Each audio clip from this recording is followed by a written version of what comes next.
अस्सलामु अलैकुम वरहमतुल्लाहि वबरकातुहू। मैं हूँ हकीम हाफ़िज़ बिलाल अहमद। अल्लाह ताला से दुआ है कि अल्लाह ताला आपको और आपके अहले खाना को और सब दोस्त अहबाब को सेहत व तंदरुस्ती दे और हर किस्म की छोटी बड़ी मर्ज़ से महफूज रखे। हज़रत साबर मुल्तानी रहमतुल्लाह अलैह ने दमे की जो 3 अक़साम बयान की है, पहली वीडियो में हमने असाबी दमा के मतलब आपसे अपने तजर्बात और मुशाहदात शेयर किए थे।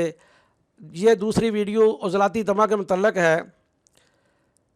साबर मुल्तानी रहमतुल्लाह अलैह ने जो 3 अक़साम बयान की है, उनमें जो उज़लाती दमा है, इसे रिही दमा भी कहते हैं, इसे मेदी दमा भी कहते हैं, इसे खुश्क दमा भी कहते हैं। इसकी सबसे बड़ी अलामत है शदीद तरीन कब्ज़ होती है। पेट में हवा गैस रहती है, पेट बरा बरा महसूस होता है, फूला हुआ महसूस होता है, मुंह का जायका शदीद तरीन खट्टा महसूस होता है, सारे बदन पर ख़ास कर होंठों पर चेहरे पर शदीद किस्म की खुश्की महसूस होती है, दिल घबराता रहता है, बलगम की कमी हो जाती है, हल्की सी जिस्म में हरारत भी पैदा होना शुरू हो जाती है।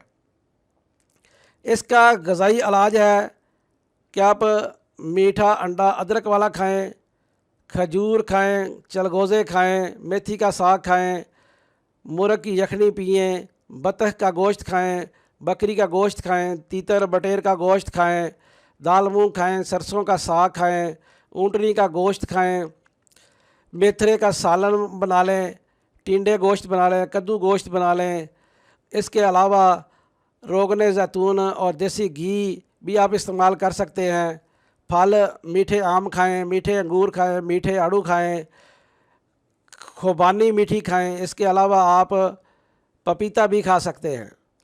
अजवाइन पुदीने का कावा खुश्क दमे के लिए बहुत ही मुफीद है। अगर आप दवाई इलाज करना चाहते हैं तो आप ये नुस्खा बनाएं। ये बहुत सारे लोगों को हम दे चुके हैं। इससे इंशाअल्लाह चंद ही दिनों में बिल्कुल इस मर्ज़ से जान छूट जाती है।